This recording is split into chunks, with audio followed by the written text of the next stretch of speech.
Noticias contra reloj en Blue Radio. 5 de la mañana, 30 minutos. Actualizamos las noticias en Blue Radio. Como lo anticipó Blue Radio, el presidente Gustavo Petro le pidió la renuncia a la directora del DAPE, Angie Rodríguez, tras una dura pelea de poder con el exdirectivo del DAS, José Alexis Maecha, quien llegará a un alto cargo en el gobierno nacional. Maecha había estado en el DAPE, pero había salido ante la pérdida de confianza de Angie Rodríguez.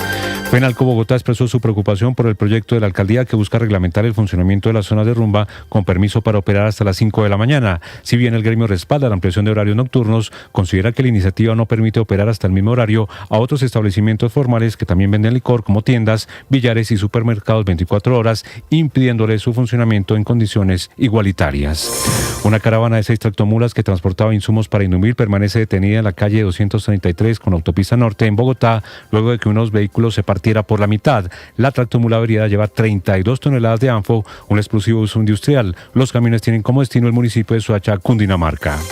La Policía Metropolitana de Bogotá entregó nuevos detalles del asesinato de un joven de 29 años que fue víctima de un atraco por parte de hombres que intentaron robar su maleta y su celular en la avenida 19 con calle 108 en el norte de Bogotá. En la reacción de las autoridades, uno de los delincuentes fue abatido y otro resultó herido, fue capturado. Las autoridades confirmaron que la víctima era un joven barranquillero, administrador de empresas, aficionado a las motos y que este viernes cumpliría 30 años. El reporte oficial asegura que el joven sufrió 2 impactos de bala cuando puso resistencia al robo. El gobierno nacional confirmó que todas las aeronaves A320 fueron actualizadas, por lo que se normalizó la operación aérea en el país. El 95% de los pasajeros han sido reubicados y los usuarios que faltan son atendidos por las diferentes aerolíneas, según el último reporte entregado por el Ministerio de Transporte. El ministro de Defensa, Pedro Sánchez, confirmó que avanza el proceso administrativo para acatar el fallo de suspensión de la Procuraduría contra el general Juan Miguel Huertas, comandante del Comando de Personal del Ejército, vinculado con los archivos de alias Calarcay, quien sigue firmando resoluciones para el retiro de suboficiales. Anoche, durante un debate de control político, la senadora Paloma Valencia aseguró que el gobierno Petro intentó nombrarlo incluso como comandante del Ejército, a pesar de estar mencionados archivos de alias Calarcay, pero no lo hizo por las alertas de contrainteligencia que lo vinculaban con grupos armados al margen de la ley. La Asociación de Servicios Públicos Andesco advirtió que traer gas de otros países aumentará las tarifas del servicio para 2026 y aseguró que la dependencia de fuentes externas y las obligaciones económicas acumuladas harían que el sector entrara en un apagón financiero. La Procuraduría radicó ante el Tribunal Administrativo de Cundinamarca una solicitud de medida cautelar para frenar el millonario giro de los recursos del gobierno a la Casa de Moneda de Portugal tras el polémico convenio para la expedición de los pasaportes. Un juez de Bogotá le dio un plazo de 48 horas al presidente Gustavo Petro para que informe sobre qué acciones llevó a cabo para cumplir la orden de retractación por las acusaciones contra Jaime Miguel González, exgerente de Ecosalud, a quien el primer mandatario lo calificó como bandido. Ampliación de estas y más noticias en BlueRadio.com. Sigan con Mañanas Blue. Estás escuchando Blue Radio.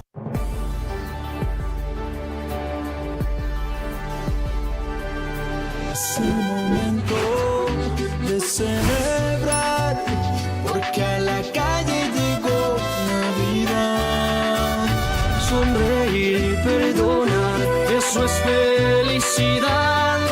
Navidad es el tiempo de paz. Porque en mi calle te escucho, la calle la manda más, la manda más. Y los artistas que tú prefieres te cantarán. Como familia te deseamos prosperidad, felicidad y que tus sueños se hagan siempre realidad. En mi calle, yo escucho la calle, es la calle, la manda más. Desde mi calle, se hace la paz y con la calle, felicidad. Y que si estás lejos puedas regresar con tu familia, poder celebrar. ¡Feliz Navidad! ¡Feliz Navidad! No todas las vidas comienzan aquí. Algunas comienzan aquí. En la Fundación Cardio Infantil, cada año atendemos a más de 450 bebés en la unidad de cuidados intensivos neonatales, pero ya operamos al límite. En el país, cada vez hay menos de esas unidades. Aquí podríamos tener mejores espacios, más equipos, más incubadores. Ayúdanos a hacer lo posible. Dona entrando a desdelprimerlatido.org para que más bebés sean atendidos y lleguen a los brazos de sus familias. Cuidemos desde el primer latido. Una campaña.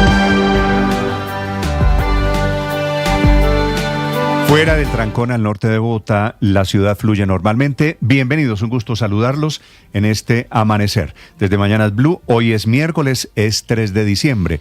El trancón sigue en este momento, hay ya muchos videos porque los camiones están a un lado en la autopista norte entrando a Bogotá. Y prepárese, porque si bien los carros pueden pasar cerca de esas tractomulas que están cargadas con explosivos y material de guerra que iba para Indumil, no solamente los conductores disminuyen la velocidad que aumenta el trancón, sino que está por llegar la policía para acompañar al ejército en la custodia y en cómo van a sacar los 32 toneladas de explosivos de ANFO de la tractomula que se partió en dos y la van a pasar a otra tractomula. Ese proceso va a tardar unas horas. No hay riesgo de que se van a explotar esas tractomulas ni esas toneladas de explosivos. Es lo que dice el ejército. Lo que pasa es que el riesgo es que se lo roben. Por eso la vigilancia y por eso las 6 tractomulas están detenidas, porque el protocolo dice que todas deben tener vigilancia extrema del ejército. El trancón comienza esta mañana para quienes viven fuera de Bogotá, en esas ciudades al norte de Bogotá. Arranca exactamente donde dice bienvenidos a Bogotá. Y la bienvenida es la situación caótica que hay en este momento. Aquí estamos para acompañarlos. Para que se ubiquen al frente del centro comercial Vima, es la mejor ubicación de quienes vienen entrando a Bogotá y se preguntan por dónde hacerlo. Ahí está la tractomula varada. Una tractomula en la que se partió, las otras esperando que se resuelva el proceso para poder seguir a Indumil en Soacha. Noticias a esta hora, esta es la más importante en el norte de Bogotá por el caos gigante que está comenzando y que va a haber esta mañana.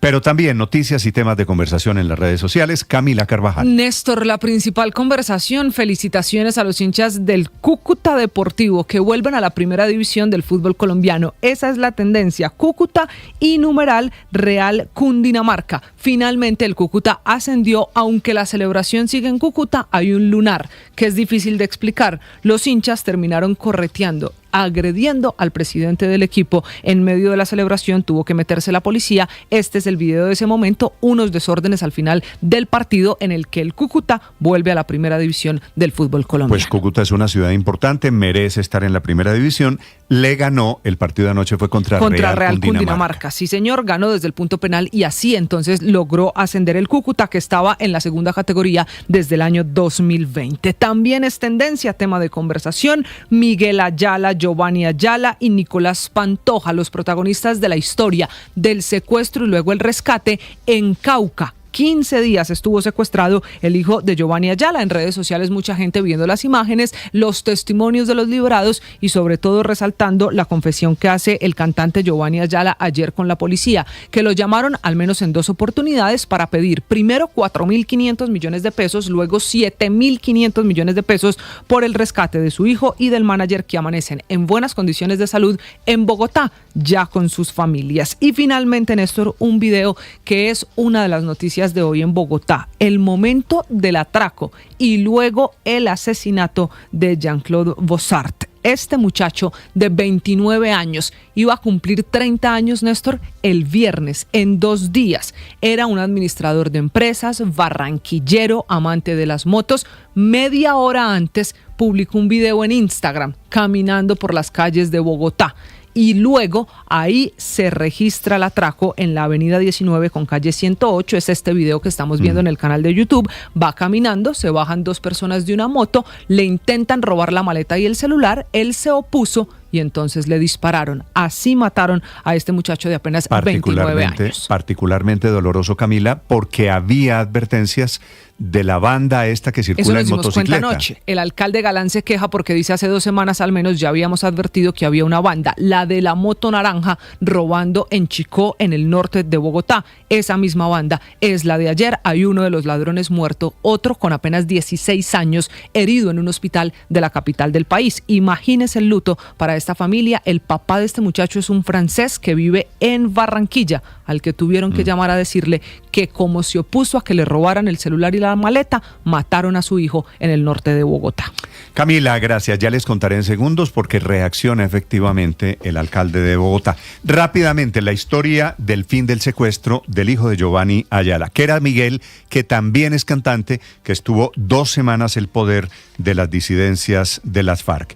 Fueron encontrados él y su manager encadenados, ocultos en carpas improvisadas, en plena selva en el departamento del Cauca, estaban expuestos a la intemperie. Estas son imágenes del operativo en el que recuperaron a Giovanni, a Miguel y al manager de Miguel Ayala, secuestrados. Pedían un rescate hasta de 7.500 millones de pesos los disidentes de Iván Mordisco.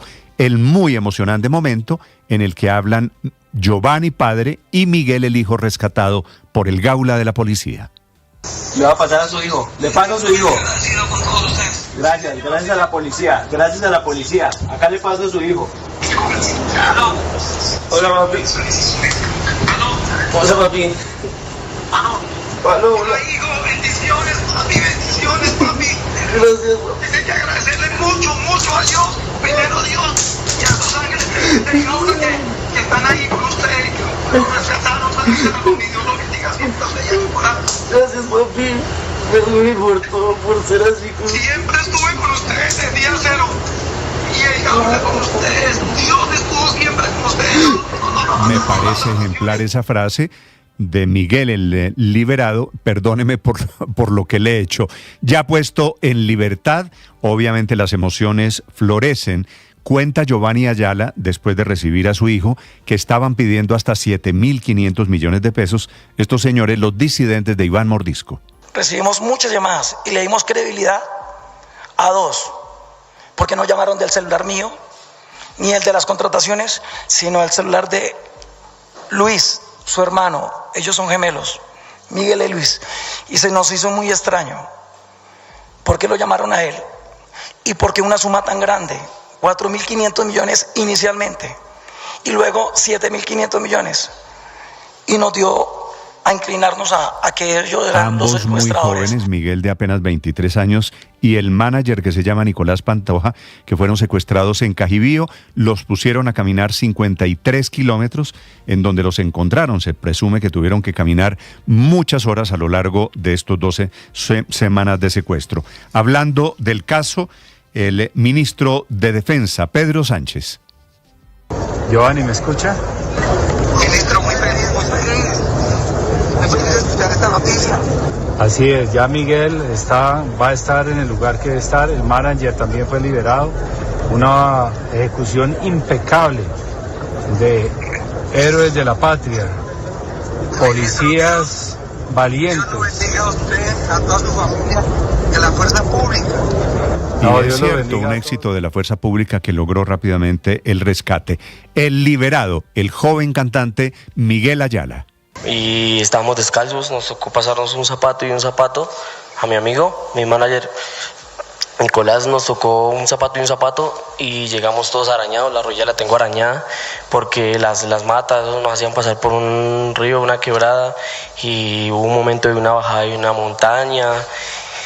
Nos tocó, fue un camino durísimo, en serio durísimo, y íbamos con mucho más miedo. El rescate se desarrolló en un área de muy difícil acceso. Con ello se puso fin a 2 semanas de incertidumbre. Desde el Cauca esta mañana, Fernando Rojas. Néstor, buenos días. Una operación conjunta entre el Gaula de la Policía y la Fuerza Aeroespacial de Colombia permitió el rescate del joven cantante de música popular Miguel Ayala y su manager Nicolás Pantoja. Durante 14 días fueron víctimas de secuestro, días en donde estuvieron encadenados de pies y manos, recorriendo trochas entre vegetación espesa y ríos peligrosos. Hasta el sector de Los Chorritos, en la Sierra Sur del Cauca, llegó la fuerza pública para rescatarlos. General William Rincón, director de la Policía Nacional. Después de un trabajo operacional, de un trabajo contundente, articulado, pero sobre todo estratégico, llegaron a unos puntos sumamente de riesgo y allí encontraron a los 2 jóvenes. Miguel Ayala y Nicolás Pantoja habían sido secuestrados el 18 de noviembre cuando viajaban entre Popayán y Cali en el sector del túnel en plena vía panamericana en Cauca. En medio del operativo de rescate, uno de los presuntos secuestradores fue capturado. La Policía Nacional le atribuyó el secuestro del artista y su manager a la estructura Carlos Patiño de las disidencias de Iván Mordisco. En Popayán, Fernando Rojas, Blue Radio. Fernando, gracias. A propósito, el ministro de Defensa enfrentó anoche en el Congreso el primer debate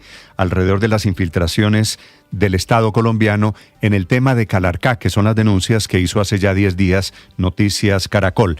Finalmente, el presidente lo suspendió por petición de la Procuraduría General de la Nación. El general Huertas, que es el jefe del Departamento de Personal y que aparece vinculado en esos computadores de Calarcá, al lado del otro señor, Wilmar Mejía. Ese fue el debate promovido por la oposición y por la senadora Paloma Valencia anoche, que reveló que la intención del presidente era nombrar al general Huertas como comandante del ejército, que para eso lo reintegraron y se les dañó porque efectivamente le advirtieron desde adentro de los vínculos y del ruido que hacía el nombramiento eventual del general Huertas. Que lo iban a nombrar comandante de la fuerza del ejército, pero terminó en un carguito, dicen, comandante de personal del ejército. Oiga, mire, sigamos aquí adelante. Esta era la plana mayor de Iván Velázquez. Miren esto. Huertas, que entra,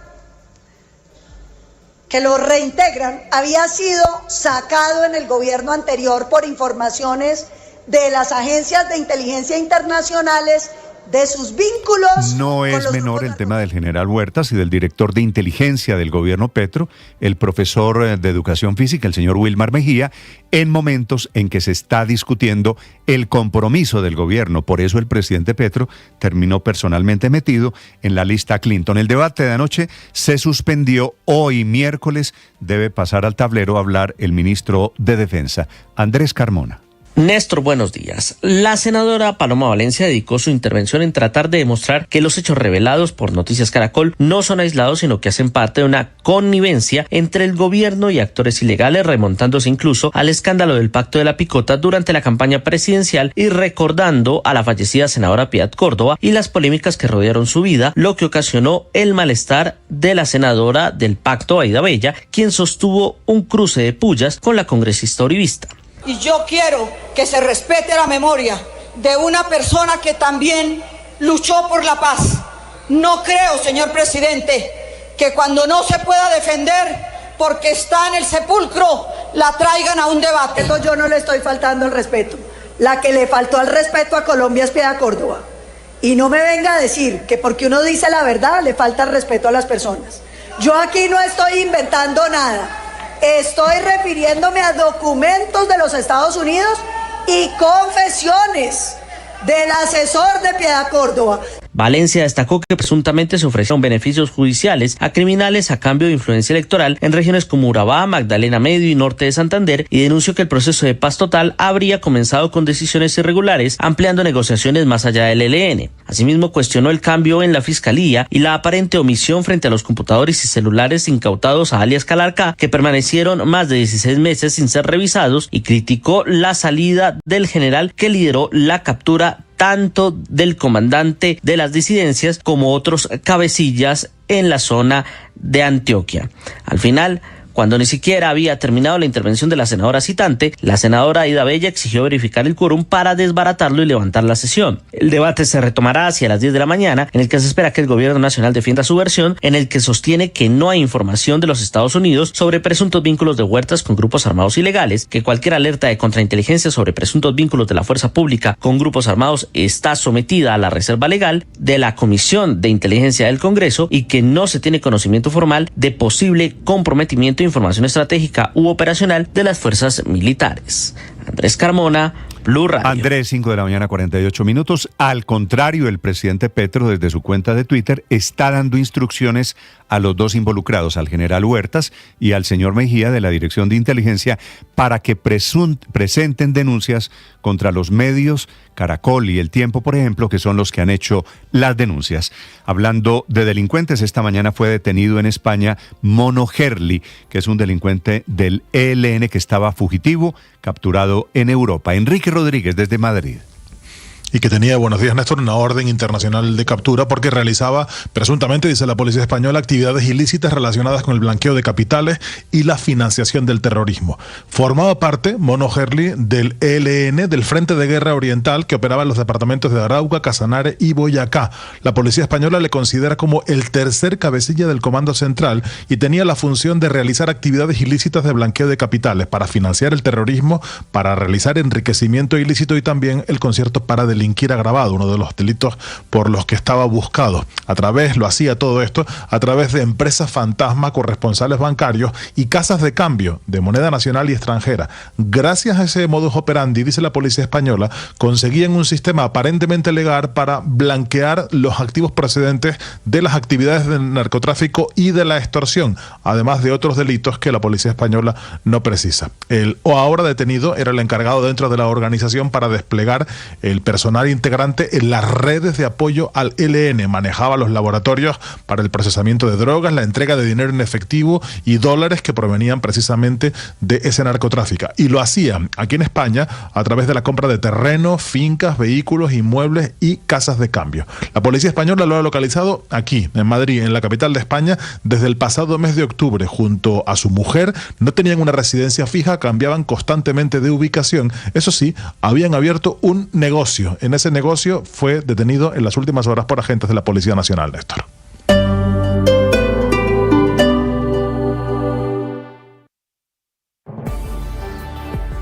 La Copa del Mundo no es un mes cada 4 años. La Copa del Mundo inicia desde que arranca la eliminatoria. Por eso, Se viene el mundial. este viernes, sorteo mundial de la FIFA. El sorteo no es cualquier sorteo. Asisten las figuras del fútbol mundial, pero si espera... Felicitaciones a los hinchas del Cúcuta, equipo que después de 5 años vuelve efectivamente a la primera división del fútbol colombiano.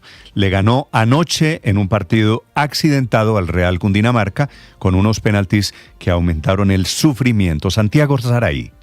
Buenos días, Néstor. Con sufrimiento, así se califica el ascenso del Cúcuta Deportivo nuevamente a la primera división del fútbol colombiano. Y es que no podía ser de otra manera para un equipo que a lo largo de su historia ha estado acostumbrado a nadar contra la corriente. Esta vez, el escollo fue el Real Cundinamarca, que plantó cara hasta el final. Incluso lo ganó en la ida 1-0. Con esa renta llegó al General Santander, que fue un hervidero de principio a fin. Cúcuta pegó primero con Ríos, la visita respondió con Rocha, y para la segunda etapa el rojinegro tenía que marcar un gol para igualar la serie. Lo consiguió con Jonathan Agudelo al 53. Increíblemente, el conjunto de Norte de Santander tuvo 2 penas máximas para sentenciar el pleito, pero fueron desperdiciadas por el mismo Agudelo y por Pisano. La angustia se extendió hasta los lanzamientos desde el punto penal y allí Jopito Álvarez pateó el cobro decisivo para retornar al Cúcuta a primera división luego de 5 años. Nelson Flores, técnico motilón, manifestó su felicidad. Creo que nos hemos enfrentado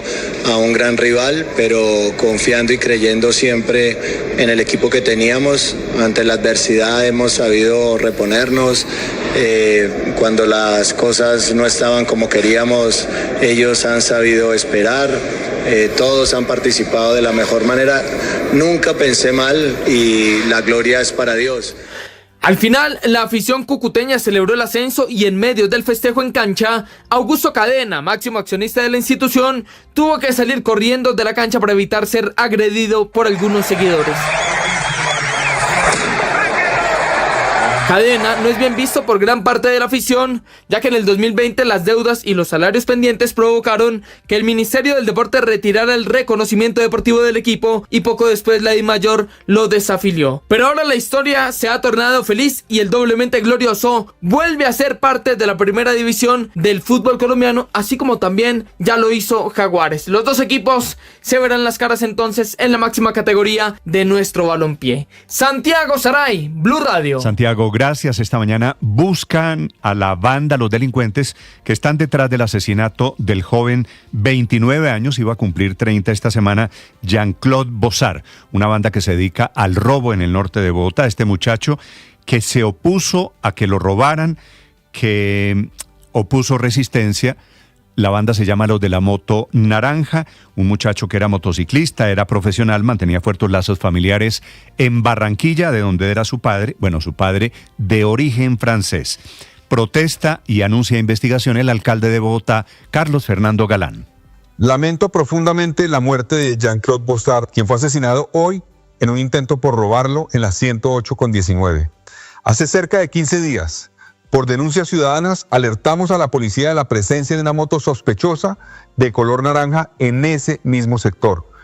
La policía ya tenía esa moto en el radar por un hecho ocurrido el 10 de noviembre pasado, en el que hubo un enfrentamiento con delincuentes que se movilizaban en un vehículo de esas características.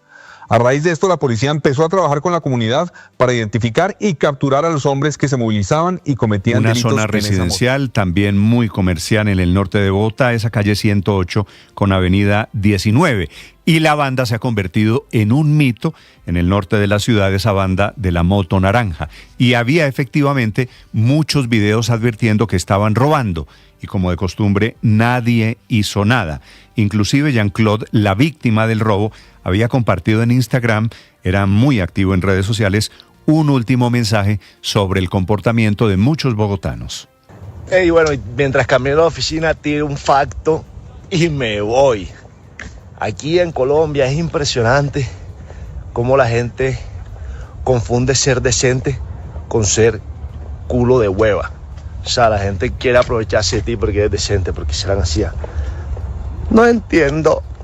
Y tiró un facto y se fue desafortunadamente este joven. Repito, tenía 29 años, se llamaba Jean-Claude Bossard.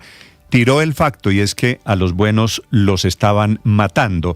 Investigan esta mañana las autoridades. Nicolás Rodríguez. Néstor, buenos días. Pues ya se conoce la identidad de la persona de 29 años que resultó asesinada en la tarde de ayer en el norte de Bogotá por un delincuente que trató de robarle su celular y un bolso. Se trataría de Jean-Claude Bossard. Además, como lo confirma la policía, el hecho ocurrió sobre la 1:30 de la tarde en la calle 108 con carrera 19. Y es que en video quedó registrado además el forcejeo que tuvo Jean-Claude Bossard con el delincuente. Y este mismo, al darse cuenta que no soltaba el bolso, le propinó 2 disparos y lo dejó botado en el suelo. De lo que se conoce además del delincuente que fue abatido es que es un joven colombiano de 16 años que al tratar de huir en una moto de alto cilindraje fue neutralizado por un patrullero que estaba haciendo sus labores de revisión en la zona. Además, otro de los delincuentes que iba en la moto recibió un disparo en su brazo y quedó herido en el lugar y posteriormente fue capturado. Sobre esto, además, hablan los testigos del caso, quienes aseguran que los habían identificado como la banda de la moto naranja, pues en videos de cámaras de seguridad quedó registrada la placa de la moto, que además estaba involucrada en más casos como el más reciente, un robo a un restaurante del sector. Hernán Castro es el coordinador de la zona segura del sector. Sí, ellos estuvieron rondando la zona por mucho tiempo. El 20 de octubre cometieron un atraco, la 106/17 en un restaurante, y posteriormente el atraco que todos vimos en televisión cuando atracaron a un muchacho y lo apuñalaron en el brazo por robarlo. Y allá todos teníamos completamente identificada la moto. Y se dispuso de una patrulla gourmet que está permanentemente rondando la zona. Gracias a esa oportuna respuesta pudimos neutralizar a estos bandidos. La policía además aseguró que está priorizado este punto en el norte de la capital, porque no solamente se dio con la captura y la baja de estos delincuentes que tenían azotada la seguridad en el sitio, sino que además hay más bandas involucradas con los robos y atracos, sino además con la lucha del territorio. Nicolás Rodríguez, Blue Radio. Blue Radio.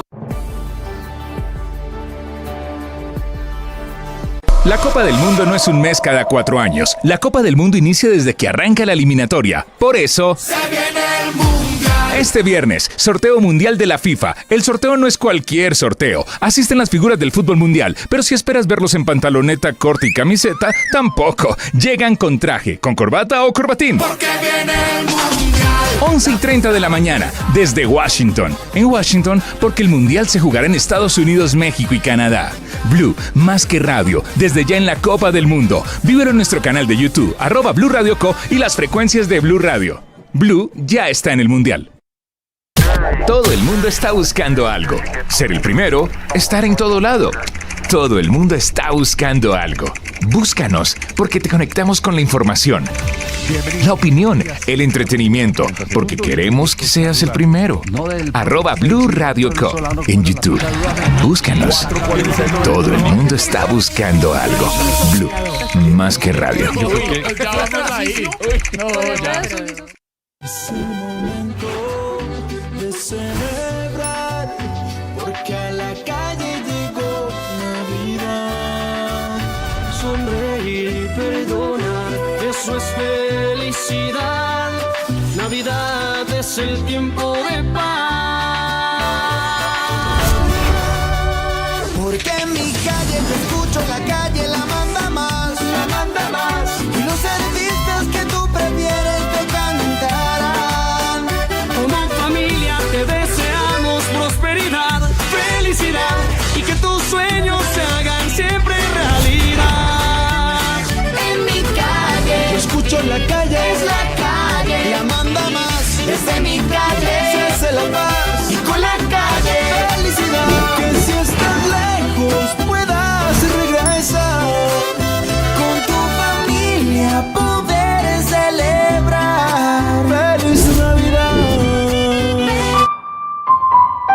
periodismo no tiene apellidos. Es siempre honesto, independiente y comprometido con la verdad. El periodismo no es amigo del poder, lo vigila. Hoy, Mañanas Blue les ofrece periodismo con contexto. Las dos caras de la moneda, sin exageración, sin especulación. A partir de este momento, Mañanas Blue es periodismo en radio. Bienvenidos.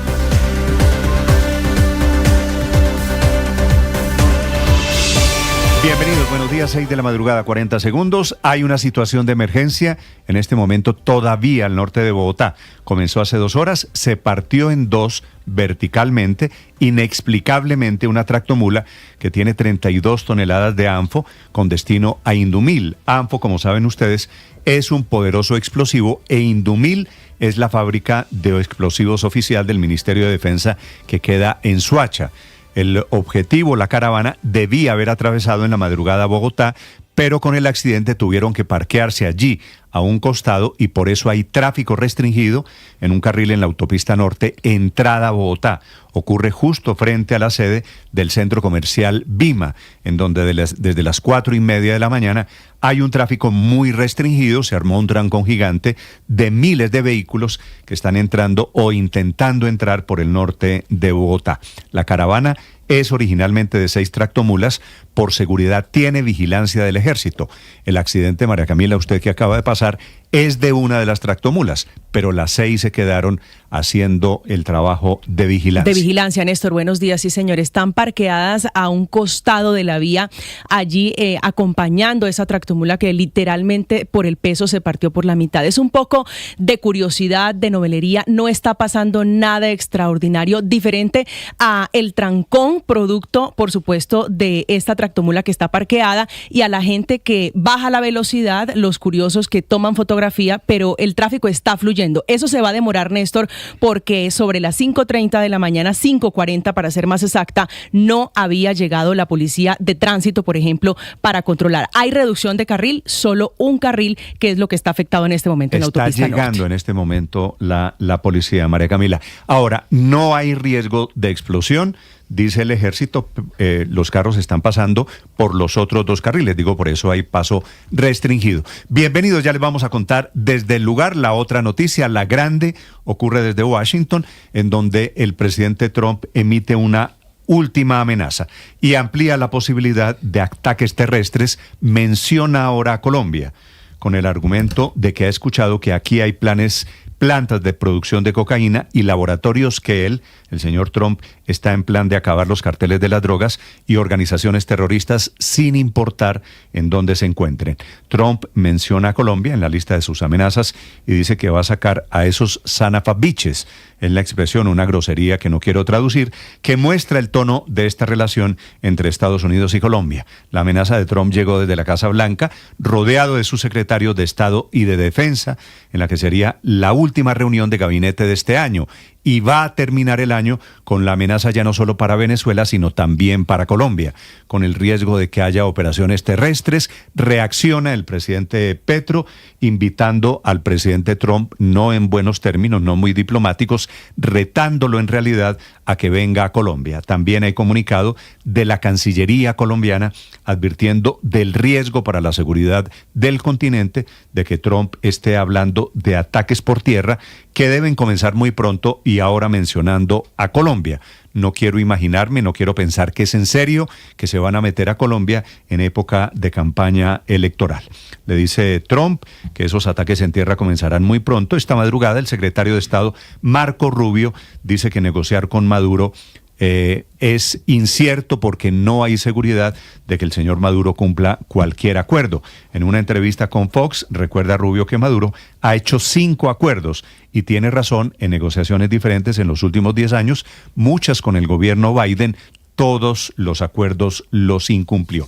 Les contaré en segundos de la amenaza de Estados Unidos, de la respuesta del gobierno. Hablando del gobierno, también hay malas noticias para el presidente Petro por cuenta de su hijo. que a quien la Fiscalía le pidió la cárcel y que probablemente va a terminar en la cárcel porque está demostrado, dice la Fiscalía, incurrió en hechos de corrupción. Creó una fundación, hizo contratos con la gobernación del Departamento del Atlántico y se robó mucha plata. Lavado de activos, enriquecimiento ilícito en una nueva investigación por apropiarse de dineros públicos y contratos en su condición. Recuerden que era diputado del Departamento del Atlántico. Para la Fiscalía, la cárcel es necesaria porque hay riesgo de que Nicolásito Petro, influencie y ejerza la influencia que puede salirle de su condición del primer hijo de la nación.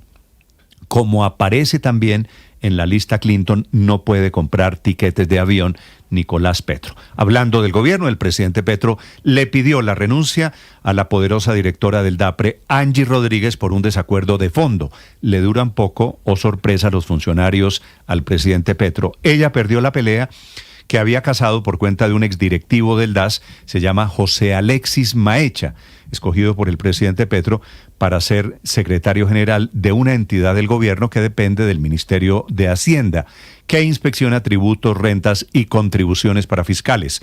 La señora Rodríguez, que es de la cuerda del ministro de Salud, Guillermo Alfonso Jaramillo, se opuso con el argumento de que él había sido funcionario del DAS y había gente dentro del gobierno que no entendía por qué el presidente Petro quería poner allí a una persona que inclusive estaba vinculado con las chuzadas en la época del DAS en el gobierno de Uribe, y ahora, por alguna inexplicable razón, el presidente Petro quiere llevarlo a un muy importante cargo dentro del gobierno. Poquita información oficial, sí, Ricardo, sobre este tema. Buenos días, Néstor, pero incluso antes de este cargo que ocupará a José Alexis Maecha, había estado en la Casa de Nariño en el gobierno del presidente Petro, había ocupado un cargo directivo en el DAPRE. Ahí empieza la pelea con Angie Rodríguez. Entonces usted empieza a ver un contrasentido. Es cierto, el señor fue absuelto, pero fue investigado por las chuzadas del DAS, pero ese mismo José Alexis Maecha, que formó parte de ese DAS en el gobierno de Álvaro Uribe, formó parte del gobierno del presidente Petro en el DAPRE y ahora va a ocupar un cargo directivo en el Ministerio de Hacienda. 6 de la mañana, 7 minutos. De amenazas desde Estados Unidos les contaré en segundos.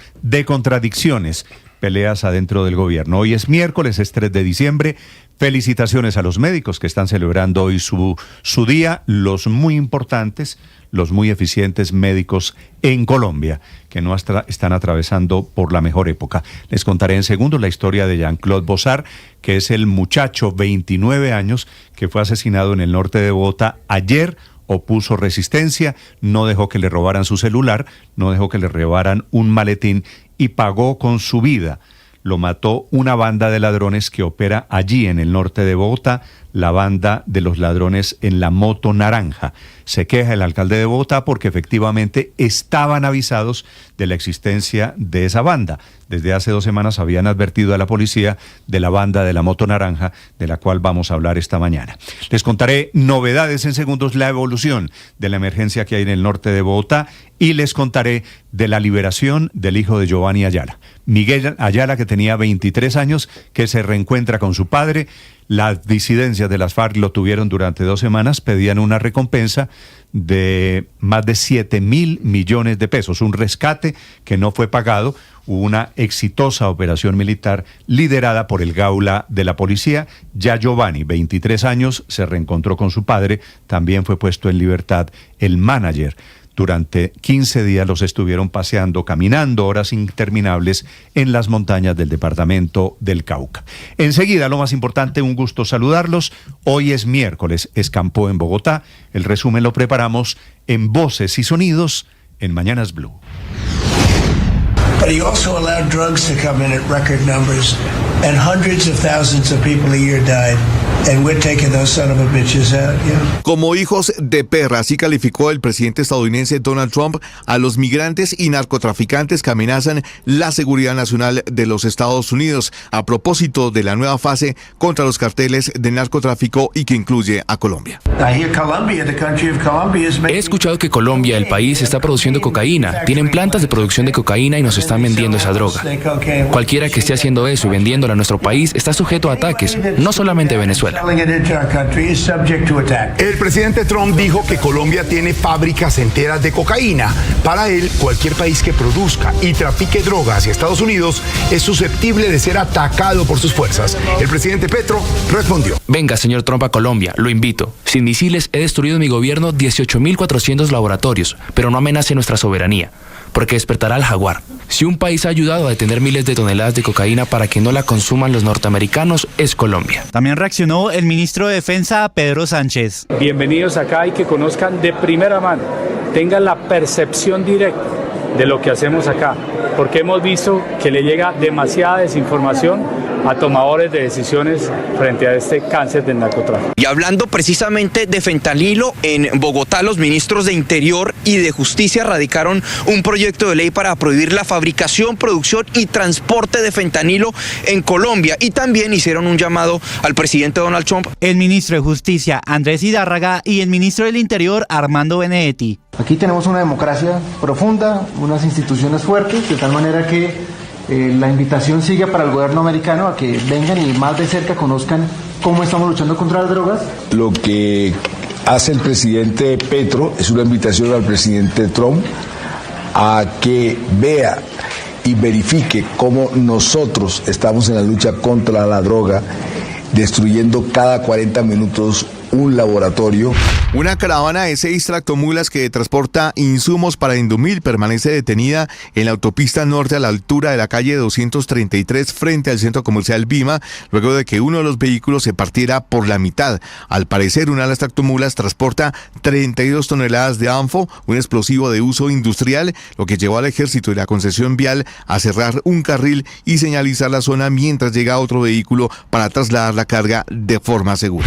Abelardo de la Espriella publicó un comunicado en el que dice que Miguel Uribe Londoño sí lo buscó para decirle que iba a renunciar a su aspiración presidencial y adherirse a su campaña. Esta versión, Miguel Uribe Londoño asegura que es falsa y por eso también renunció a su militancia en el Centro Democrático. Esos dirigentes no reflejan el sentimiento de la inmensa mayoría de militantes que hacen vida en el Centro Democrático. No me permite moralmente seguir militando en sus filas. El expresidente Álvaro Uribe hizo un llamado para buscar una alianza amplia de cara a las elecciones del 2026. Reiteramos toda la voluntad de contribuir a un gran acuerdo para el bien de la democracia colombiana, que incluya un amplio espectro, desde el doctor Abelardo de la Espriella hasta el doctor Sergio Fajardo.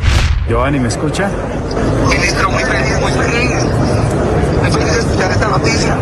Así es, ya Miguel va a estar en el lugar que debe estar, el manager también fue liberado. En una operación milimétrica, el Gaula de la policía liberó en Cauca al hijo del cantante Giovanni Ayala. El joven estaba en poder de las disidencias de las FARC. Estábamos descalzos, nos tocó pasarnos un zapato y un zapato. A mi amigo, mi manager Nicolás, nos tocó un zapato y un zapato y llegamos todos arañados. La rodilla la tengo arañada porque las matas nos hacían pasar por un río, una quebrada, y hubo un momento de una bajada y una montaña. Un joven universitario fue asesinado en un violento atraco este martes en el norte de Bogotá, donde John Clad Bozar, de origen barranquillero, fue interceptado por 2 delincuentes en moto en la avenida 19 con calle 107, quienes intentaron robarle sus pertenencias y le dispararon en el pecho, causándole la muerte. Habla el comandante de la policía de Bogotá, el brigadier general Giovanni Cristancho. Tenemos uno de los capturados es un aprendido de 16 años, tiene una herida en el brazo, y la otra persona lo estamos identificando porque aproximadamente tiene entre 25 y 30 años. La Procuraduría General de la Nación dijo que pedirá explicaciones al gobierno porque la suspensión provisional del general Juan Miguel Huertas, ordenada hace una semana, aún no se ha cumplido. Aunque la medida fue dictada por su presunta relación con disidencias de las FARC, el general sigue en su cargo y firmando documentos. La Procuraduría considera que no existe justificación para el retraso y advierte que mantenerlo activo podría interferir con la investigación vigente. Y anoche en un debate de control político, la senadora Paloma Valencia aseguró que el gobierno Petro intentó incluso nombrar como comandante del ejército al general Juan Miguel Huertas, mencionado en los archivos de alias Calarcá, pero no lo hizo por las alertas de contrainteligencia. Y las agencias de inteligencia van y buscan al presidente y le dicen no lo pueden nombrar comandante del ejército, porque este señor tiene unas cosas bien extrañas y mucho ruido. Pero Petro dice no señor, Esto es gente buena.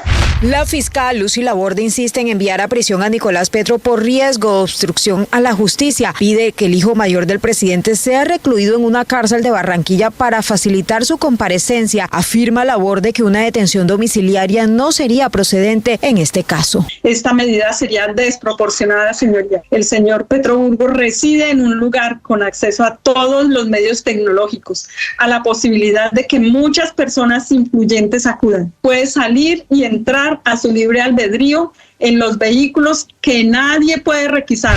Y en Honduras, el presentador de televisión y candidato presidencial Salvador Nasrallah tomó una leve ventaja sobre el empresario Nasri Asfura, apoyado por el presidente Trump. El país está en vilo tras el anuncio de un empate técnico por parte del CNE y el reinicio del conteo de votos, suspendido por el colapso del sistema electoral. Con poco más del 61% de las actas escrutadas, Nasrallah va a la cabeza. En Honduras no hay segunda vuelta electoral. Quien obtenga la mayoría de votos será declarado ganador. Crecen la desesperación y los disturbios tras las inundaciones más catastróficas en años en Indonesia y otros países del sudeste asiático. Se registran saqueos a tiendas y depósitos de alimentos. Comunidades enteras siguen aisladas sin agua potable ni electricidad y equipos de rescate y militares intentan contener el orden mientras aumenta el riesgo de brotes de enfermedades. Y en deportes, el Cúcuta Deportivo retornó a la primera división del fútbol colombiano tras imponerse en una dramática definición desde el punto penal al Real Cundinamarca. Además, James Rodríguez habló en exclusiva con Ricardo Rego y manifestó su intención de querer ganar la Copa del Mundo con la Selección Colombia. Pero mira que estoy tranquilo, porque con el equipo que tenemos y con el equipo que hay, el que toque, yo creo que le vamos a dar cara. Es una selección fuerte y con el que toque, pues toca hacer las cosas bien. Estás escuchando Blue Radio.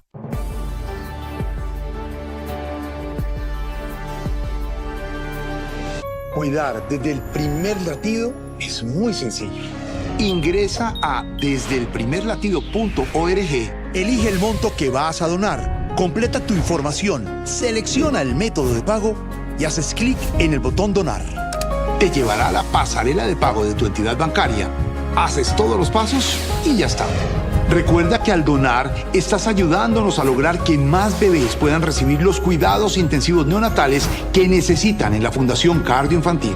Cuidemos desde el primer latido es una campaña de responsabilidad social de la Fundación Cardioinfantil y Blue.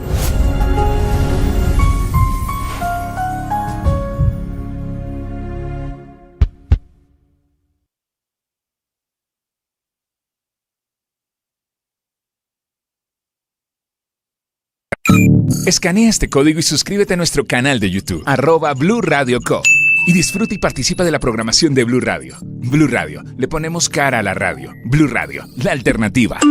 Blue Radio, Premio Simón Bolívar a Mejor Noticia en Audio. Los ganadores del premio de Noticia en Audio son Ricardo Ospina y Mateo Piñeros, de Blue Radio. 40 años del Holocausto del Palacio de Justicia.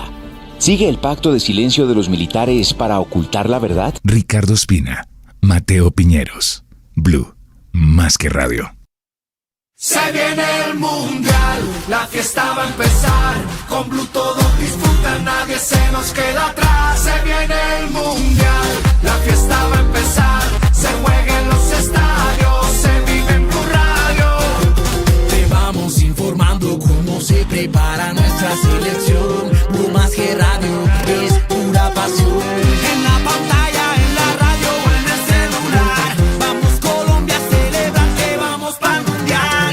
Desde USA, México y Canadá.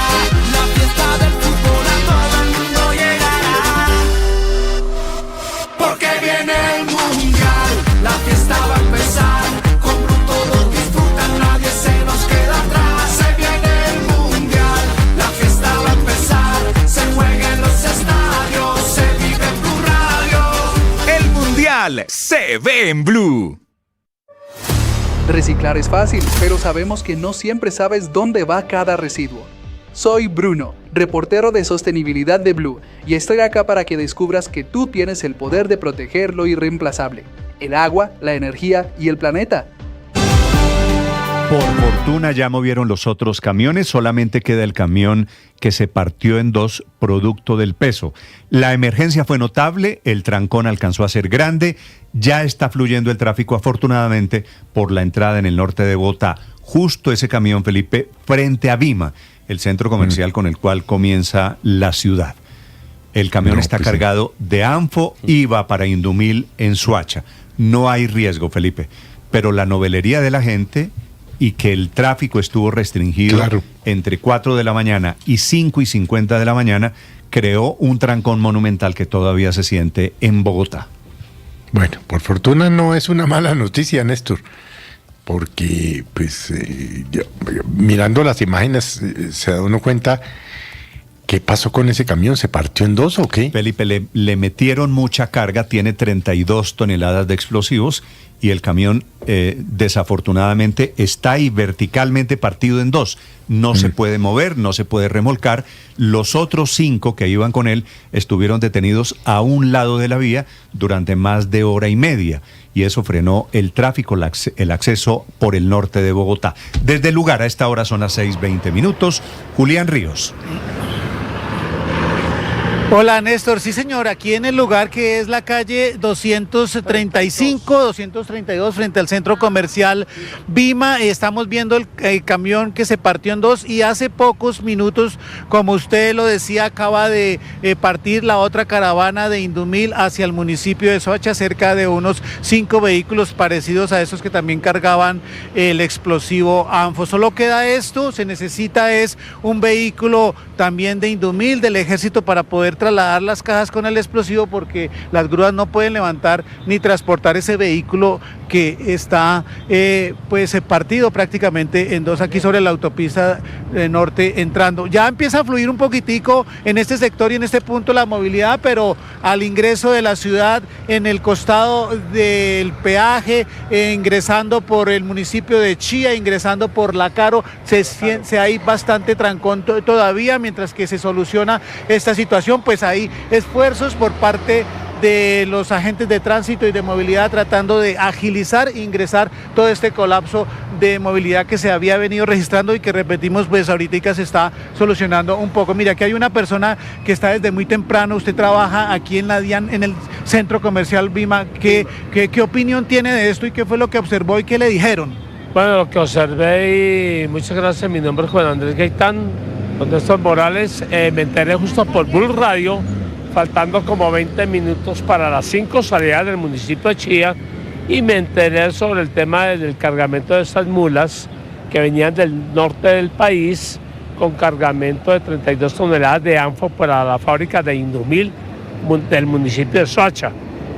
Yo soy residente aquí de esta zona de cerca de Vima, como le decía anteriormente, y fue con esto que me encontré, que afortunadamente venía temprano, logré llegar al centro comercial Vima, y fue cuando obviamente a lo largo que va pasando el tiempo se va acumulando la afluencia de vehículos. ¿Todavía hay más carros? ¿Qué está observando usted? Y todavía hay más carros, porque obviamente es una hora que ya se convierte en una hora pico. Sí, una hora pico. Bueno, sí.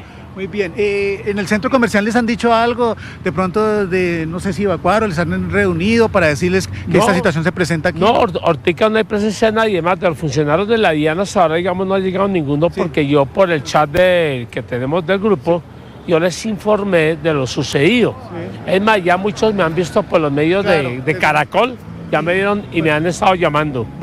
Bueno, muy bien, mire, Néstor, pues la situación se mejora un poquito. No ha llegado, Néstor, todavía ningún representante de Indumil, ni tampoco el ejército. Los camiones son de Indumil, la caravana pertenece al ejército, eso es lo que han dicho en comunicaciones del ejército, pero no ha llegado ningún representante. Tratan de solucionar, Néstor, aquí la situación de movilidad, pero repetimos, entrando por el peaje, por Chía, incluso en el sector de La Caro, Clínica de la Sabana, se presenta todavía un enorme trancón y una enorme fila esperando conductores y vehículos intermunicipales poder ingresar a Bogotá, Néstor. Ese camión que estamos viendo en estas imágenes, Julián, ese es el camión que está lleno de toneladas de Anfo, de explosivos. Sí, señor. Este es el camión, están transitando incluso por frente del camión patinetas, motos eléctricas, bicicletas. No hay un acordonamiento porque parece que no hay riesgo. Según lo que nosotros tratamos de observar aquí, no hay riesgo, a pesar de que tiene un explosivo, no debe haber riesgo porque el tránsito y el paso de las personas caminando frente al camión pues es normal, no hay como un acordonamiento, entonces eso indica a simple vista, Néstor, que no hay ningún tipo de riesgo aquí en la seguridad de las personas y de los vehículos que pasan por la autopista ingresando a Bogotá. Sí, nos están diciendo desde el ejército, efectivamente, como no hay punto de detonación, no hay riesgo. Yo preferiría que la gente pasara un poquito más lejos porque me parece que a la novelería, pues Felipe, un camión cargado con explosivos con ANFO, cualquier chispa puede ser peligrosa. Pero ojalá tengan razón en que no hay riesgo. Pues ojalá, Néstor, porque imagínese, eso, no, es que ni hablar de lo que sería eso, ¿no? 6:25 a.m. Julián, gracias desde el norte de Bogotá. El riesgo de esta mañana es un poquito diferente. Desde los Estados Unidos, el presidente Trump advierte que va a atacar en operativos terrestres a todos los países que alberguen organizaciones terroristas o carteles del narcotráfico y menciona con nombre propio a Colombia. Le responde el presidente de Colombia en su cuenta de Twitter, retándolo, invitándolo a que venga, y le responde advirtiendo de los riesgos de un operativo contra Colombia, que está poniendo en el mismo costal el presidente Trump a Colombia y Venezuela, injustamente por supuesto, le responde la Cancillería colombiana. Desde Washington, con las nuevas amenazas, ahora mencionando a Colombia, el presidente Trump, Juan Camilo Merlano. Néstor, buenos días. Con sus declaraciones, el presidente Donald Trump logra desviar la conversación un poco, que hasta ahora se estaba enfocando en una operación de cambio de régimen en Venezuela, para centrarla nuevamente en la guerra frontal contra los carteles, y ese es el argumento para ahora mencionar a Colombia como un posible blanco de ataques terrestres. El argumento legal lo tienen en el hecho de que hay 3 organizaciones terroristas extranjeras en Colombia, de acuerdo al Departamento de Estado: disidencias de las FARC, Segunda Marquetalia y el ELN. Sabemos dónde viven, por dónde se mueven y muy pronto vamos a atacarlos por tierra, dijo Trump durante una reunión de gabinete. I hear Colombia, the country of Colombia, is making cocaine. They have cocaine manufacturing plants, okay? And then they sell us their cocaine. We appreciate that very much. But yeah, anybody that's doing that and selling it into our country is subject to attack.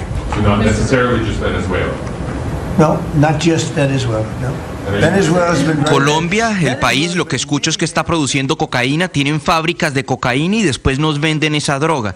Eso lo apreciamos mucho, decía allí de manera irónica Trump, pero cualquiera que esté haciendo eso y vendiéndola a nuestro país está sujeto a un ataque, no solamente o no exclusivamente Venezuela, decía el mandatario. Cabe destacar que no es la primera vez que Trump ni menciona a Colombia ni menciona ataques en terreno. Ataques en terreno lo mencionó por primera vez a mediados de octubre, alrededor del 15 de octubre, también dijo en esa ocasión que iban a ocurrir muy pronto. Y a Colombia, mencionada como posible blanco, lo había hecho de una manera más indirecta, en un rifirrafe con el presidente Petro hace algunas semanas. En un trino dijo que si el presidente colombiano no cerraba los campos de la muerte, Estados Unidos lo haría. Posteriormente, durante una conferencia de prensa, aseguró que estaría honrado de acabar con los laboratorios de cocaína en nuestro país y también con México. Pero lo del mandatario estadounidense fue una verdadera diatriba en contra del narcotráfico y de los inmigrantes ilegales. Escuchen ustedes el madrazo en inglés. Come on in, just come on in. 11,888 murderers. Many of them committed more than one murder. He allowed them into our country, totally unvetted, totally unchecked. But he also allowed drugs to come in at record numbers. And hundreds of thousands of people a year died. And we're taking those son of a bitches out, yeah. Entren, solo tienen que entrar, les decía Biden. Se refería a Trump. 11.888 asesinos, muchos de ellos cometieron más de un asesinato. Él, Biden, los permitió entrar a nuestro país totalmente sin verificación, totalmente sin chequeos, pero también permitió que drogas entraran y cientos de miles de personas al día murieron. Y estamos sacando a esos hijos de perra, decía al final el presidente Donald Trump. Ahora bien, la incógnita continúa siendo con respecto a Venezuela y a Nicolás Maduro, sobre todo porque se ha venido hablando de la posibilidad de una negociación incluso tras esa conversación entre Trump y Maduro. El mandatario no dio pistas sobre cuál va a ser el paso a seguir con respecto a Maduro, pero quien sí habló al final de la reunión de gabinete en entrevista con Fox News y se mostró bastante dudoso de una posible negociación con Maduro fue el secretario de Estado Marco Rubio. Escuchemos. Look, at the end of the day, we're Maduro, and his problem basically is that this is a guy, if you wanted to make a deal with him, I don't know how you do. He's broken every deal he's ever made. Now, that doesn't mean you shouldn't try. If you can work out a way that, you can bring stability to the hemisphere, you can make Venezuela help be a country that isn't the base for Iranian influence against and activities against the United States. You could have a Venezuela that didn't traffic in drugs and didn't send people to our country like Tren de Aragua gang members and the like. That would be great. The problem is Maduro has made 5 deals with different parties over the last 10 years and has broken every single one of them. The Biden administration made El problema es que aquí, si quieres hacer un acuerdo con este tipo Maduro, no sé cómo lo vas a hacer. Este es un tipo que ha roto todos los acuerdos que ha hecho. Eso no significa que no haya que intentarlo. Si puedes lograr que Venezuela sea un país estable, que no esté traficando drogas a los Estados Unidos. El problema es que Maduro ha hecho 5 acuerdos con diferentes partes y todos los ha roto, decía Rubio, y recordaba, por ejemplo, el más reciente, cuando entregó la justicia de los Estados Unidos durante la administración Biden a los sobrinos de Nicolás Maduro y a Alex Saab, al cual lo califica como el testaferro. Nicolás Maduro había prometido elecciones justas y libres en Venezuela, no hubo elecciones justas ni libres y tampoco reconoció el resultado de sus elecciones amañadas, era lo que decía el secretario de Estado Marco Rubio. Volviendo a un momento de la reunión, cuando finalizó ayer la reunión de gabinete, uno de los periodistas le gritaba al presidente Donald Trump si Maduro había ofrecido salir del poder o había ofrecido entregar el poder. Y parece escucharse, aunque no es muy claro que se estuviera refiriendo a eso, pero parece escucharse a Trump levantándose y diciendo él lo haría. Néstor. Ricardo Ospina es periodista. Está en Mañanas Blue. Son las 6 de la mañana y 31 minutos. La relación entre Colombia y Estados Unidos en materia de lucha contra el narcotráfico es una de las más antiguas y estables del continente. Por eso resulta clave que logre superar las actuales dificultades relacionadas con la creciente tensión entre los presidentes Donald Trump y Gustavo Petro. La reciente advertencia del presidente Trump que no descarta acciones militares en Colombia para destruir laboratorios de producción de cocaína genera una serie de preocupaciones en torno a la soberanía de nuestro país y frente a las consecuencias que conllevaría una determinación de esa magnitud. Evidentemente hay un choque entre nuevos enfoques, el de Colombia con el eje en la interdicción y Estados Unidos con la mano dura contra organizaciones de narcotraficantes, sin distinguir entre capos e integrantes rasos de esos grupos. El gobierno colombiano se defiende con las cifras que publica en la lucha antidrogas. En lo corrido de este año, según cifras oficiales, las autoridades colombianas se han incautado de más de 914 toneladas de cocaína, un 10% más de lo incautado en el 2024. También revelan que han sido destruidos 5.706 laboratorios para la producción de cocaína, 17% más que en el año 2024. Por eso se suma a esto un comunicado de la Cancillería colombiana invitando al presidente Trump y a su gobierno a reconocer los esfuerzos que ha hecho Colombia en materia de lucha antidrogas en los últimos meses y también en los últimos años. No es casualidad que en ese mismo contexto el gobierno del presidente Gustavo Petro, por medio de los ministros del Interior y de Justicia, presente ante el Congreso un proyecto de ley para penalizar el tráfico de fentanilo en el país. ¿Cuáles son los lunares que han llevado a Estados Unidos a incluir a Colombia en el listado de países que podrían ser atacados en materia de infraestructura de narcotráfico? El hecho de que el presidente Petro haya decidido no perseguir a los cultivadores de cocaína, que no adelante tareas de erradicación forzosa, al menos después de la desertificación de este año, que haya frenado la extradición a Estados Unidos de narcos disfrazados de guerrilleros y que niegue la existencia del cartel de los soles. El deterioro de estas relaciones tiene 4 elementos clave: la desertificación en la lucha antidrogas de Colombia, el retiro de la visa al presidente Petro y de su círculo cercano y su inclusión, la del presidente Petro y de su círculo cercano, en la lista Clinton. Estados Unidos debe además hacer una diferencia muy importante. Una cosa es el gobierno actual y otra cosa el Estado colombiano, y no debe desconocer el esfuerzo de militares y de policías y las vidas que ha puesto Colombia en la lucha antidrogas, que es corresponsabilidad de los dos países. María Camila Orozco es periodista. Está en Mañanas Blue. Son las 6:33 de la mañana. La hoja de coca seguirá en la lista negra de la OMS. Su permanencia ahí se explica en su fácil transformación en cocaína y en el incremento sostenido de la producción global de esta droga, que son dos factores que, según ese organismo internacional, representan un riesgo para la salud pública al nivel de la heroína y de la cocaína. Algunos datos que trae el informe científico de la OMS son sobre la producción de coca. Por ejemplo, que con una hectárea cultivada se puede producir aproximadamente 4.2 toneladas al año y que cada tonelada permite producir alrededor de 1.4 kilogramos de base de cocaína. Esta es la respuesta de la OMS a Bolivia, que en el año 2023 pidió una evaluación científica y reclasificar la hoja de coca, y que fue respaldada por Colombia, que son los dos países derrotados en este intento. Pues bien, aunque reconocen los usos tradicionales de la hoja de coca y hablan de indicios preliminares de posibles aplicaciones terapéuticas, concluyeron que la evidencia científica hoy disponible es insuficiente para justificar un cambio de estatus, especialmente ante el riesgo latente que implicaría flexibilizar su control, que se hace desde 1961. Se están quejando algunas ONG, llamando defectuoso el estudio, diciendo que se basa en prejuicios raciales, pero no dicen nada del 34% del crecimiento de producción de cocaína en el mundo en el último año, ni tampoco de las muertes que deja, por ejemplo, de militares y policías que persiguen a quienes producen, a quienes procesan la hoja de coca. Camila Carvajal es periodista. Está en Mañanas Blue. 6 de la mañana, 35 minutos. El lunes no solo fue 1 de diciembre para marcar el inicio de Navidad, también fue el inicio del nuevo año de contrato de gas en Colombia. El 30 de noviembre se acabaron los contratos, por ejemplo, entre Ecopetrol y las industrias y las térmicas y los distribuidores de gas domiciliario y vehicular.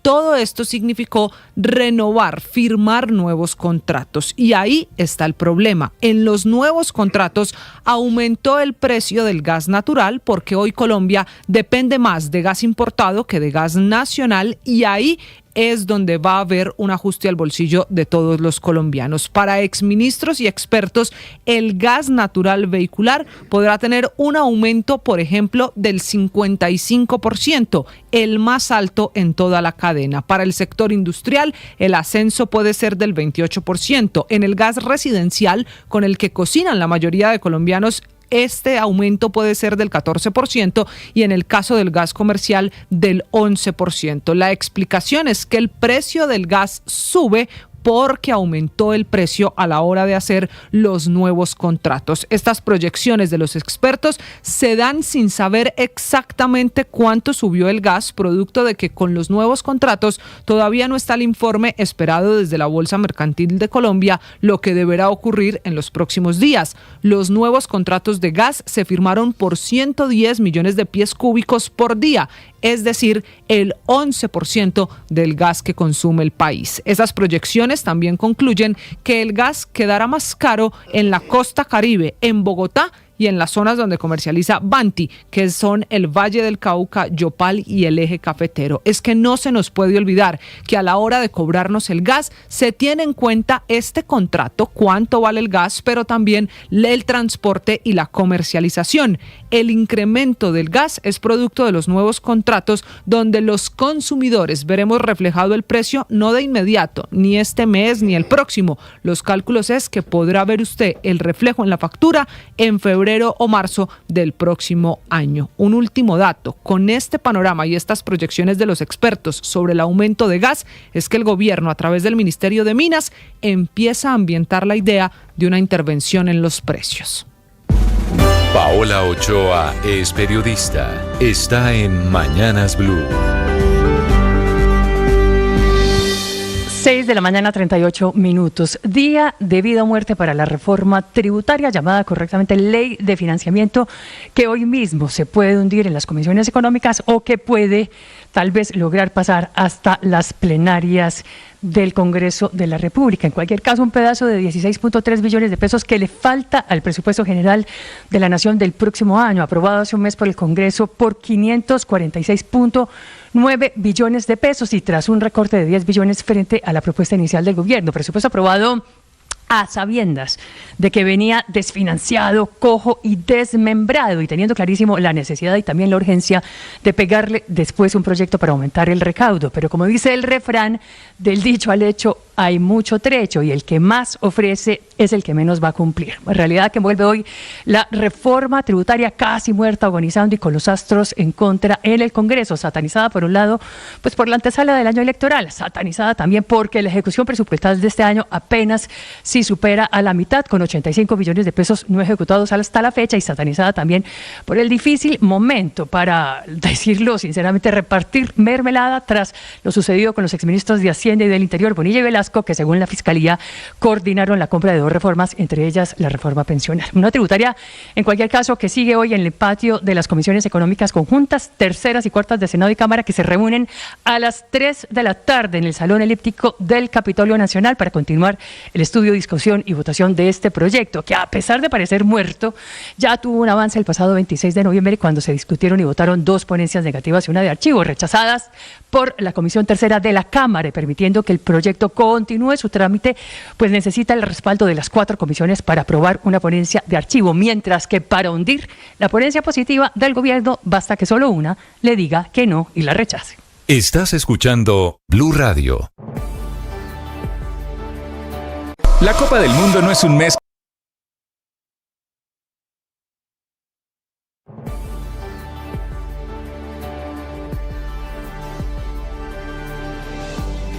Se viene el mundial, la fiesta va a empezar.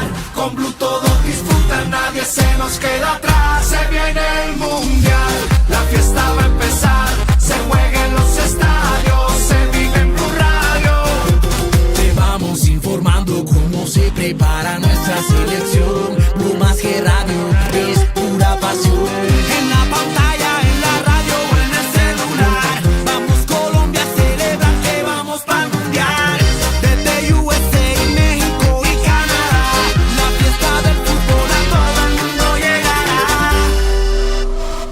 Porque viene el mundial, la fiesta va a empezar.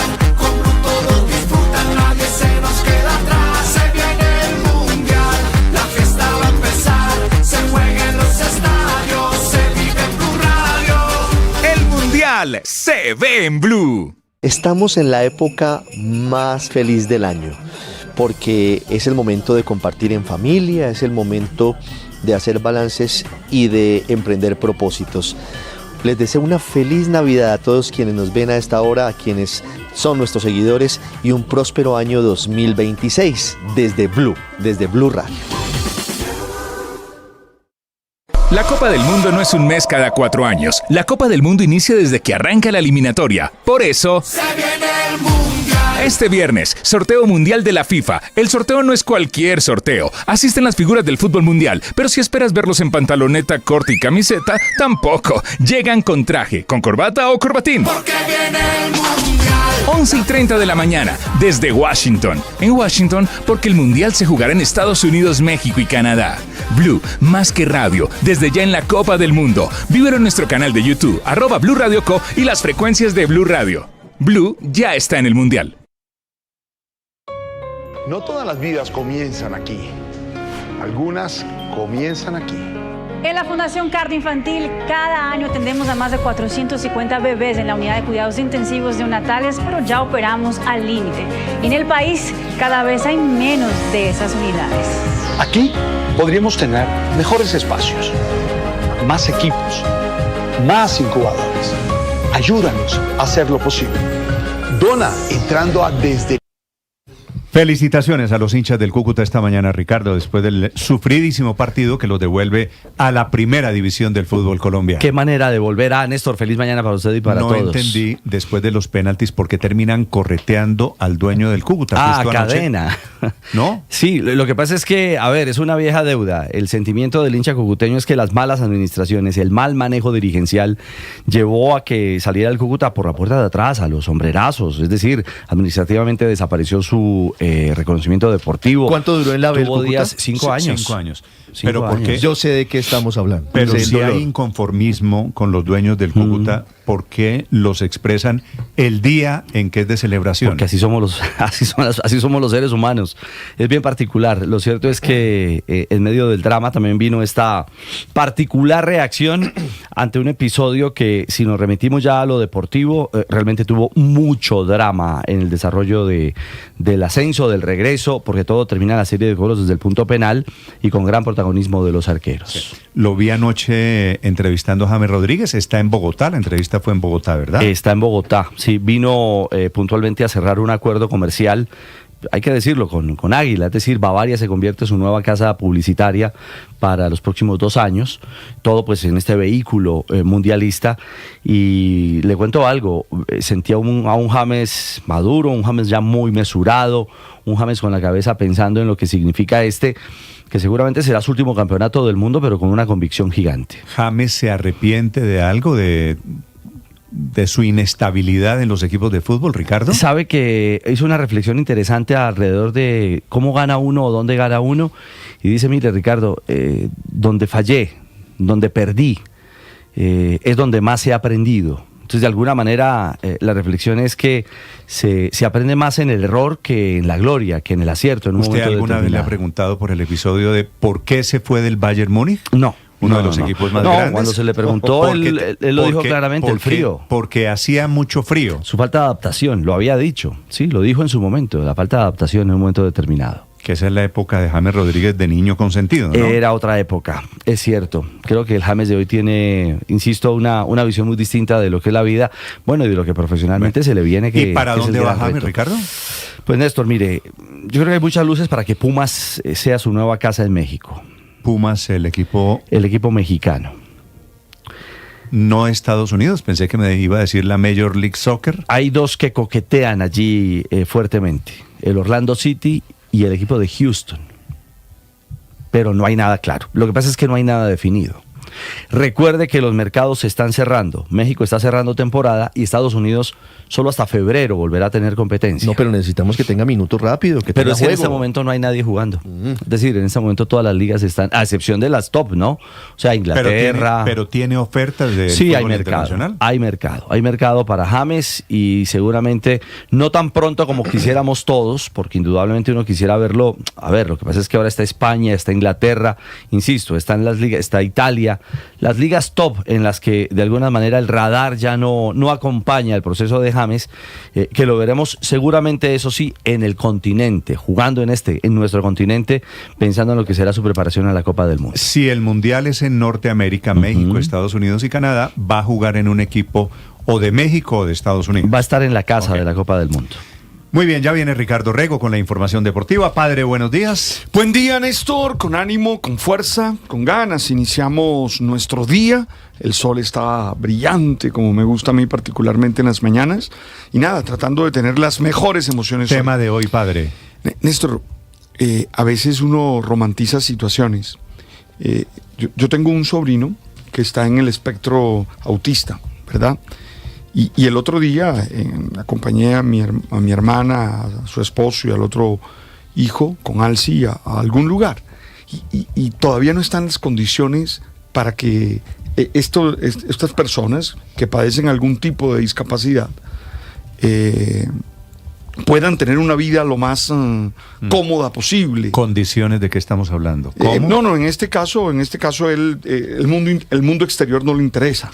Es decir, está muy metido en su mundo. Ese es el autismo. Sí, y es difícil, pero lo que pienso es que hoy, en el Día de las Personas con Discapacidad, debiéramos pensar en que tenemos que hacer el mundo más amable para ellos. Hoy es el Día de las Personas con Discapacidad. Sí, claro que sí. Entonces pensé mucho en mi sobrino, porque además tuvimos un momento de esos en los que alguna persona te dice, quita al niño, no sé qué, y tú sabes cómo se inflaman todas las emociones o cómo se sufre. Es decir, fue un momento muy, muy difícil para mí, porque nunca me había pasado, no había estado cerca de eso, pero me quedé pensando en cómo no tenemos la mentalidad suficiente para incluir. Hablamos mucho de inclusión. Este lugar es incluyente, este lugar es incluyente, pero tú vas a ver y realmente nos hace falta mucho. Vale. Ya viene el padre Linero, es al final de cuentas la necesidad de ser un poquito más comprensivos cuando hay personas diferentes. Sí, diferente. No sé si el autismo, sea una discapacidad. Bueno, eso es una buena discusión. Pero de todas maneras necesita unas ciertas condiciones, necesita que alrededor haya personas. De hecho, un amiguito de él, el otro día, otro amigo, otro niñito, lo trató feo, le dijo cosas feas. Y el niño le dijo, yo no soy así, yo soy diferente. Y a mí eso me enterneció. Pensando en eso, le digo, no creo que una persona con autismo sea una persona con discapacidad. En segundos, novedades. Ya viene el padre Linero. También les contaré novedades del juicio a Nicolás Petro, a quien la Fiscalía esta mañana está pidiendo cárcel por corrupto, por hechos de corrupción y por su fundación sospechosa en Barranquilla. Sorter Coordinadora.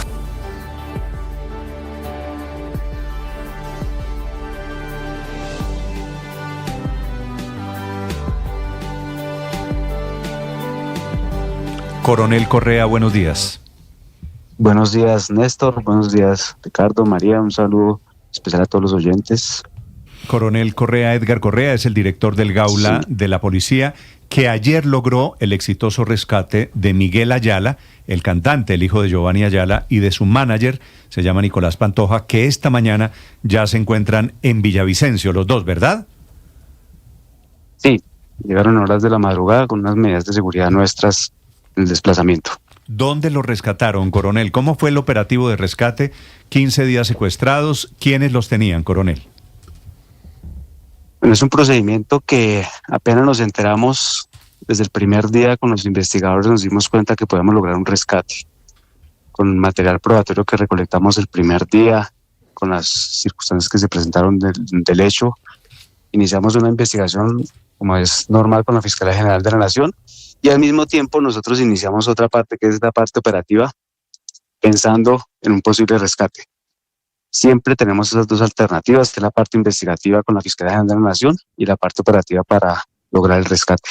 A través de estos 15 días, con el intercambio de información, el acompañamiento que le hicimos a la víctima nos permitió tener información técnica, información de fuentes humanas, diferentes informaciones que recibimos, con lo cual íbamos completando toda la investigación, íbamos llenándolos de datos, de cifras que nos permitían tomar decisiones. Y así fue como hace 3 días tenemos ya una zona de interés, punto estratégico, donde empezamos a ya tomar acciones, decisiones operativas. La planeación de un rescate de estos siempre se hace con mucha metodología, con análisis de toda esta información. Claro. Tomamos lógicamente la información de todo lo que podemos obtener.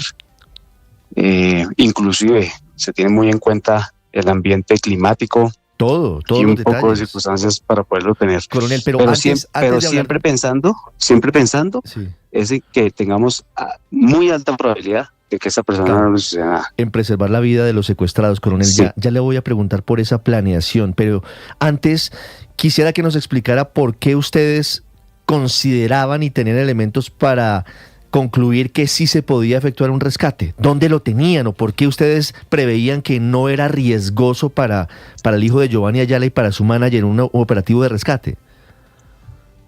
Cada caso es diferente y nosotros, con la experiencia de los investigadores, yo hablaba con ellos, yo al otro día viajé inmediatamente para Popayán, y cuando hablábamos con ellos y me mostraban unos videos, unas situaciones que estábamos analizando de los hechos, unos recorridos, nosotros siempre decimos lo deben de tener más o menos en estos sectores y vamos a proceder. Entonces ya la sapiencia del investigador de la Policía Nacional le da a uno los indicativos como para tener una expectativa vigente. El hecho de que estuviera en poder de delincuentes comunes, de que estos dos jóvenes estuvieran en poder de delincuentes comunes y no de las disidencias, ¿fue uno de los elementos que los alentó a adelantar un operativo de rescate? Pero cada caso es diferente. Claro, entiendo. Hay circunstancias donde hay disidencias también, pero los tienen aislados o los tienen en un lugar donde de pronto las condiciones climáticas permiten ingresar aeronaves o permiten ingresar el personal nuestro, ¿sí? Son diferentes situaciones. Claro, coronel, cuéntenos por favor la película de los últimos 3 días. Usted nos dice, esos fueron determinantes, 72 horas en las que dijimos, vamos por ellos. ¿Qué fue lo que pasó? Recibimos una prueba de supervivencia y fue fundamental esa prueba de supervivencia. Lo analizamos con los investigadores, hicimos unos análisis ya de una información también que recibimos de parte de algunas personas, más la parte técnica, todo nos confluía a una zona de interés y decidimos, se puede realizar, miremos la amenaza como la tenemos, qué circunstancias podemos hacer de ingreso, y también se tiene que tener muy en cuenta, pero sobre todo es la parte de la salida. No puede ingresar a muchos territorios, a muchas circunstancias, pero la parte de la salida es cuando a veces se generan dificultades en cuanto a la seguridad operacional. Y aparte de la seguridad operacional, lógicamente, la salida de las personas que se encontraban secuestradas. Sí, coronel, ¿qué se veía en ese video de supervivencia que los lleva a ustedes a decir, efectivamente hay que hacer el operativo de rescate? La prueba de supervivencia nos sirvió para confirmar, pero nosotros ya tenemos organizado como un planteamiento ya operacional.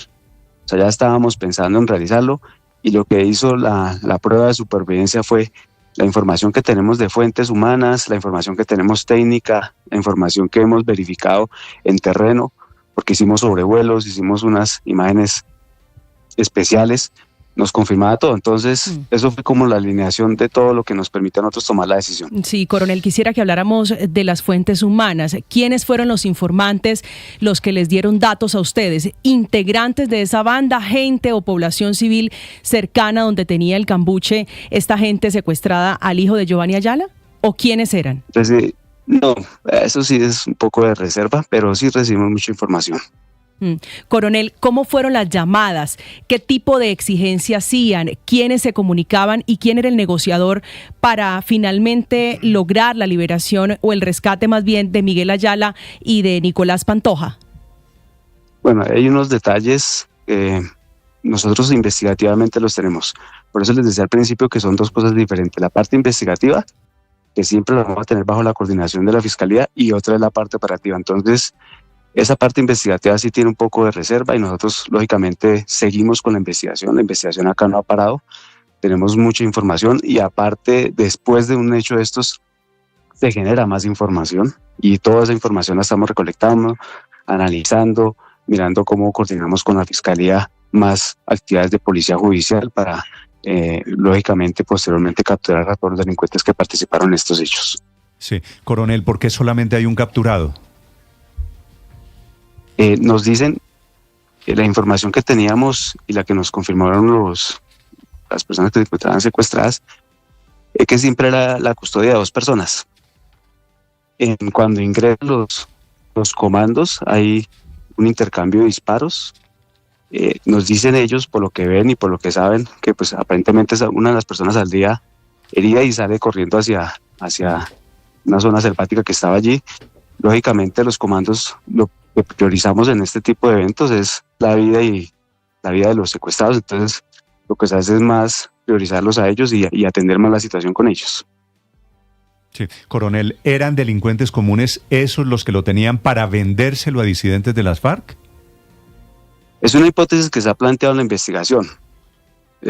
Puede virar la investigación hacia allá o puede confirmar que solo era delincuencia común o un outsourcing, pero pues es una hipótesis que tenemos en la investigación. ¿Y el billete, los 4.000 o los 7.000 millones de pesos, cualquiera que era la cifra que iban a pedir, era para quién? ¿Para ellos o para los posteriores secuestradores?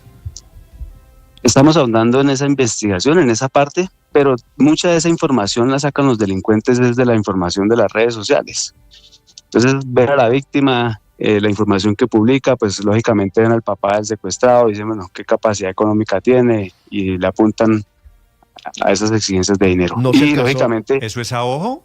O sea, lo ven y dicen, tal carro se ve aquí, ¿pedimos tanto? Es mucha información que ellos obtienen, lógicamente, a nivel criminal de la información de las personas, ¿sí? Es información de redes públicas también. Inclusive anoche hablábamos con Miguel y Miguel nos contaba eso, que le preguntaba mucho por los bienes. ¿En este caso se alcanzó a hacer algún pago de rescate, coronel? No. Ni un Se realizó. peso. Sí. Mire, No. en esa zona del túnel, en la vía Panamericana, los habitantes de Popayán nos dicen que es habitual que esta banda de criminales robe camionetas y secuestre personas. ¿Ustedes tienen identificado a ese grupo? Hay unas personas identificadas. El tema de los hurtos sí lo está investigando la seccional de Policía Judicial, la SIJIN. Ayer analizábamos esas informaciones de esos vehículos que muy seguramente van a parar en manos de las disidencias y los grupos armados ilegales. Sí. Coronel, una pregunta final. A usted como director del Gaula, ¿cuántos secuestrados hay hoy en Colombia? El día de hoy tenemos 20 secuestrados. Estamos investigando y poniendo todas las capacidades para que todos retornen vivos, sanos y salvos a sus hogares, a sus actividades económicas, a sus actividades familiares, a sus actividades sociales. Solamente digo entre comillas, 20 personas secuestradas. Y cautivos en estos momentos. Esa es la información que tenemos nosotros y eso es lo que nosotros siempre hacemos el llamado a las personas. Infórmenos, comuníquese con nosotros, que nosotros actuamos de los casos que tenemos conocimiento. El director del Gaula es el coronel Edgar Correa, quienes ustedes escuchan, que adelantó el exitoso operativo de liberación de Miguel Ayala y de su manager, hijo Miguel del cantante Giovanni Ayala. Gracias, coronel, por la explicación para los oyentes de Blue Radio. Néstor, un último saludo a la familia de Luis Alfredo Montero, nuestro patrullero que murió la noche anterior en hechos lamentables, y un saludo a Emilia. Muchas gracias, Néstor. ¿Quién es Montero? ¿Quién es el patrullero Montero? Luis Alfredo Montero. Murió en la jurisdicción de la Metropolitana de Cúcuta anoche. Ah, ese fue el atentado en zona rural de Cúcuta anoche. De Agua Clara, en zona rural, sí. Agua Clara. Un saludo especial a la familia, a las dos hijas. Vale, tiene razón, coronel. Gracias. Gracias a usted. Son las 7 en punto en Mañana. Un saludo especial a todos nuestros policías. Saúl. Estás escuchando Blue Radio. La Copa del Mundo no es un mes cada 4 años. La Copa del Mundo inicia desde que arranca la eliminatoria. Por eso, Se viene el mundial. este viernes, sorteo mundial de la FIFA. El sorteo no es cualquier sorteo. Asisten las figuras del fútbol mundial, pero si esperas verlos en pantaloneta, corte y camiseta, tampoco. Llegan con traje, con corbata o corbatín. Porque viene el mundial. 11:30 de la mañana, desde Washington. En Washington, porque el mundial se jugará en Estados Unidos, México y Canadá. Blue, más que radio, desde ya en la Copa del Mundo. Vívelo en nuestro canal de YouTube.